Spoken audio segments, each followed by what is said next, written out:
हुजूर ने फरमाया, अल्लाह उस शख्स के चेहरे को तरोताजा रखे जिसने मेरे से कोई हदीस सुनी, फिर जैसे सुनी उसको वैसे आगे पहुंचा दिया। इत्तेफाक में आता है कि नबी अलैहिस्सलाम ने एक मरतबा सहाबा कराम रिदवानुल्लाह ताला अलैहिम अजमाइन के सामने दज्जाल का जिक्र फरमाया। आप अलैहिस्सलाम ने इरशाद फरमाया, अन्नहु शाबुन, वो जवान होगा, कातितुन ऐनुहु, आंखें खड़ी होंगी, बाल गुंगरियाले होंगे। और आप अलैहिस्सलाम ने फरमाया, अब्द उज़्ज़ा बिन कतन का वो हम शक्ल होगा। और नबी अलैहिस्सलाम ने फरमाया, तुम में से जो शख्स उसको देखे सूरह काफ की इब्तदाई आयात पढ़ ले।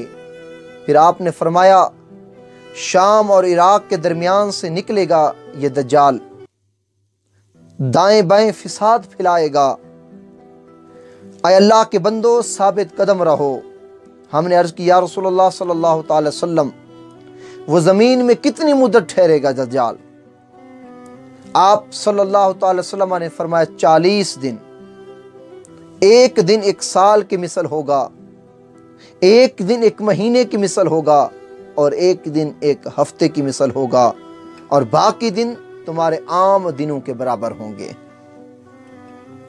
हमने अर्ज किया, रसूलुल्लाह सल्लल्लाहु अलैहि वसल्लम, वो दिन जो साल के बराबर होगा, इसमें एक दिन की नमाज काफी होगी?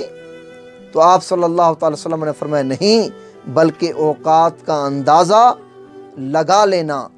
हमने अर्ज किया, रसूलुल्लाह सल्लल्लाहु अलैहि वसल्लम, जमीन में इसकी तेजी किस कदर होगी दज्जाल की, किस रफ्तार से जमीन पर सफर करेगा?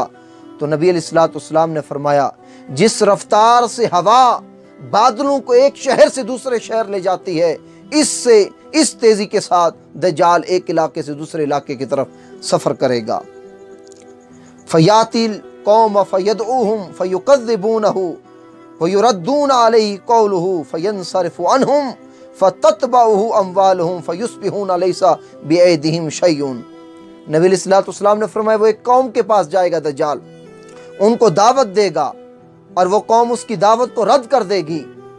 और जब कौम उसकी दावत को रद्द करेगी और वो कौम से मायूस होकर वापस पलटेगा, जैसे ही वापस पलटेगा, उन कौम वालों के जितने भी माल और दौलत है उस दज्जाल के साथ चल पड़ेगा, और सुबह वो उठेंगे, उनके हाथों में कोई शय नहीं होगी। या यदऊहुम फयस्तजीबून लहु वयुसद्दिकूनहु फयअमुरुस-समाउ अन तुमतिरा फतुमतिरु वयअमुरुल अर्द अन तुंबिता फतुंबितु। फिर एक और दूसरी कौम के पास दज्जाल जाएगा, उन्हें दावत देगा, वो कौम उसकी दावत को कबूल कर लेगी, उसकी तस्दीक करेगी। तब दज्जाल आसमान को कहेगा, बारिश बरसा, आसमान बारिश बरसाएगा। दज्जाल जमीन को कहेगा, दरख्त उगा, जब हुक्म देगा जमीन से दरख्त उगना शुरू हो जाएंगे। और नबी अलैहिस्सलाम ने आगे इरशाद फरमाया, फिर एक वीरान जगह पर आकर दज्जाल कहेगा, वीरान जगह होगी, वहां आकर दज्जाल कहेगा, जमीन को अपने खजाने निकाल दो। जमीन को जब ये कहेगा अपने खजाने निकालो, जब वो वापस लौटेगा तो खजाने उसके पीछे शहद की मक्खियों की तरह, सरदारों की तरह कसरत के साथ उसके साथ चल पड़ेंगी। जैसे शहद की मक्खियों का झुंड एक साथ चलता है। नबी अलैहिस्सलाम फरमाया, जब वो खजाने को जमीन से निकलने का हुक्म देगा और खजाना निकल आएगा, वो इस तरह दज्जाल के पीछे पीछे चलेगा जैसे शहद की मक्खियों का झुंड एक साथ चलता है। फिर नबी अलैहिस्सलाम ने फरमाया, एक जवान के पास दज्जाल जाएगा, भरपूर जवानी वाले जवान को बुलाकर तलवार से उसके 2 टुकड़े कर देगा। जब उस जवान के 2 टुकड़े कर देगा और वह जवान मर जाएगा, लाश को जो 2 टुकड़े हो चुकी होगी उसे पुकारेगा, बस पुकारने की देर होगी, वो जवान हंसता हुआ जिंदा होकर खड़ा हो जाएगा। इसी आलम में, इन्हीं बातों में वो दज्जाल मसरूफ होगा।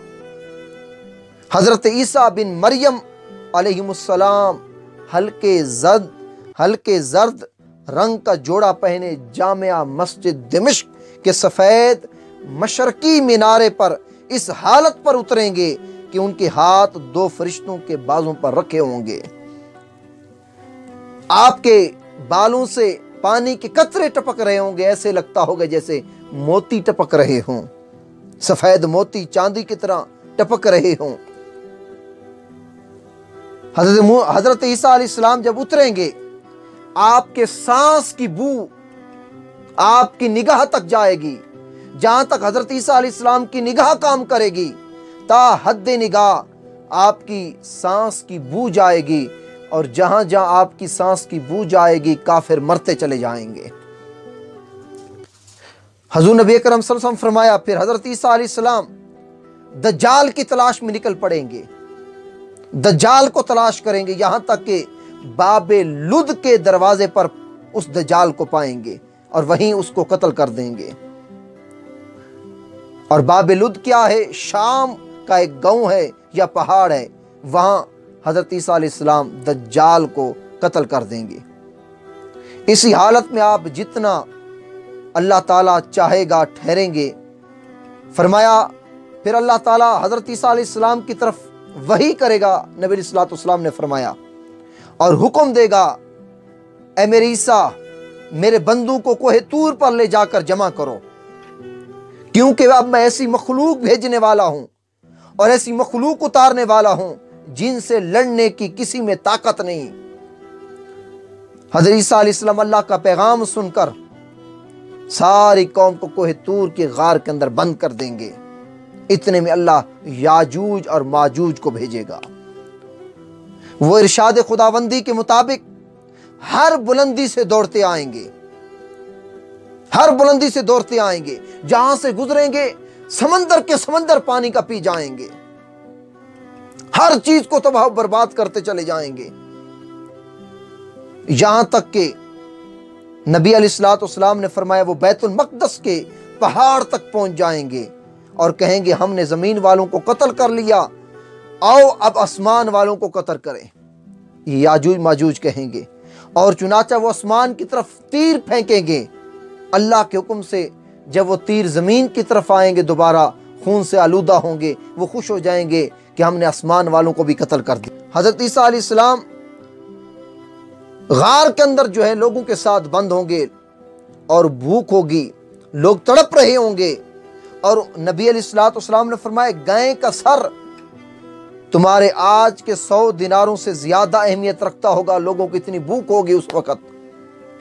इतने में ईसा अलैहिस्सलाम और आपके रुफका जो आपके साथी होंगे अल्लाह ताला की बारगाह में दुआ करेंगे, या अल्लाह हमें इनके अजाब से बचा, इनको तबाह बर्बाद कर।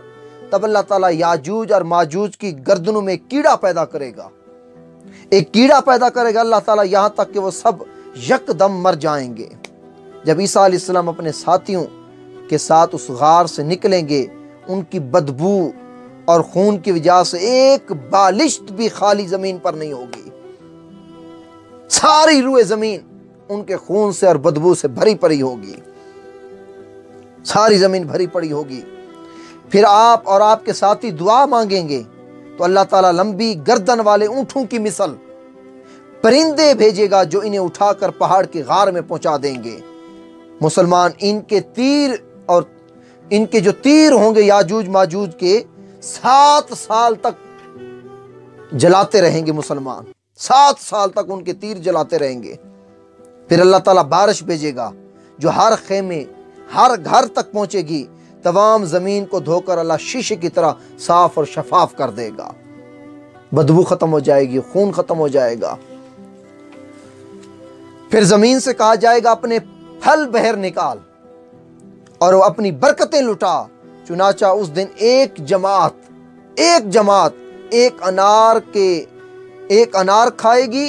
नबी इस्लाम फरमाया जब जमीन से कहा जाएगा अपने फल निकाल, अपनी बरकतें लुटा, चुनाचा उस दिन एक जमात एक अनार खाएगी और उसके छिलके के साए तले बैठेगी, उसके छिलके के साए तले बैठेगी।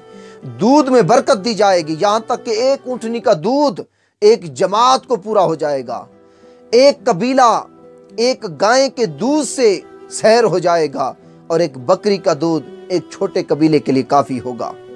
इसी हालत में होंगे सारे लोग कि अल्लाह ताला एक हवा भेजेगा जो हर मोमिन की रूह को कब्ज कर लेगी। एक हवा आएगी जिससे हर मोमिन की रूह कब्ज हो जाएगी, हत्ता के फिर बदकार काफिर लोग रह जाएंगे। ऐसे लोग रह जाएंगे जैसे जानवर खुलेआम बदकारी करते हैं, वो लोग उस वक़्त इस तरह खुलेआम बदकारी के अंदर मुलव्वस होंगे, वो लोग रह जाएंगे। आप अलैहिस्सलाम ने नबी अलैहिस्सलाम फरमाया उन्हीं पर क़यामत कायम होगी जो ऐसे आमाल और ऐसे बद आमालियों पर मुलव्वस होंगे। अब इस हदीस पाक के बयान करने का मकसद ये है, आप इस हदीस पाक को सुनकर भी आपके सामने दज्जाल का एक नक्शा आ गया होगा।